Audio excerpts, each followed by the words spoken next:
Thank you. It is such an honor to be at the Republican Jewish Coalition National Meeting. It is an honor to be with all of you. There is no place I would rather be. I want to thank Norm Coleman. What an amazing, amazing man you have chairing this organization. I want to thank Matt Brooks. The RJC has been such an important part of my life. I have gone with the Republican Jewish Coalition to Israel when we opened an embassy in Jerusalem. I was there this year in Israel with them, as well as Saudi Arabia and Bahrain and the UAE as we celebrated the Abraham Accords. And so I am thrilled to be with you here today. My heart is heavy, as all of yours. And I want to share my deepest sympathies and prayers to those of you who've lost loved ones, or have family members who are missing, or family members who've been called into the IDF. I also want to share prayers to those innocent people being used as human shields by the terrorist group Hamas, and also to our leaders in our country that they do the right thing during this pivotal time in our nation's history. When America is weak, the world is less safe. 2 years ago, more than 2 years ago, we saw the catastrophic, horrific withdrawal from Afghanistan. We saw 13 service members die, and our president sit on a tarmac welcoming their coffins while looking at his watch. The world was watching. The world understood that America was weak. Then we saw a president try and appease Iran.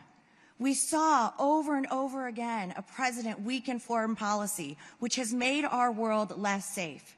But it's not just President Biden.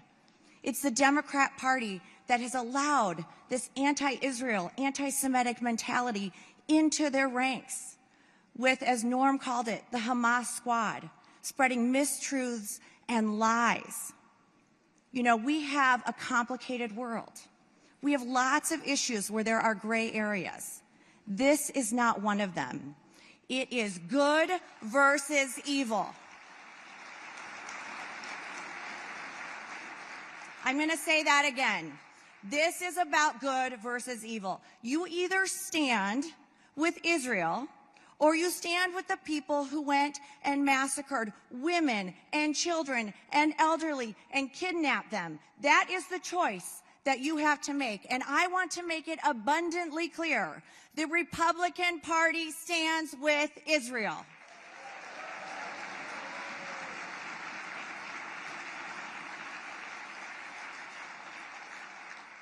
That is why we made a historic decision after October 7th.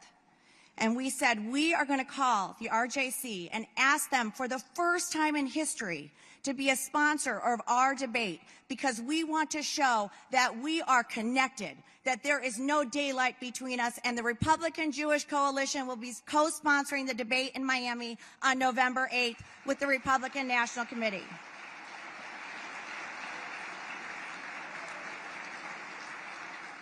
I think right now we also know elections matter. Elections have consequences.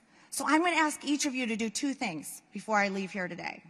One, please resolve that it's in this next election to bank your vote early. We have a website called bankyourvote.com. We need to get our ballots in early. We can't allow Democrats to get a huge head start and think we're going to make it up on Election Day. If we don't embrace this initiative, we're putting ourselves in a hole before the election, and we can't do that. I'm a football fan. You don't start scoring in the fourth quarter. We've got to be scoring all four quarters. The second, and this is the hardest sometimes, all of you, I stand with you. I stand with every single person who's going to come up on this stage and speak to you seeking our party's nomination. But we cannot fight each other. We have to unite if we are going to win.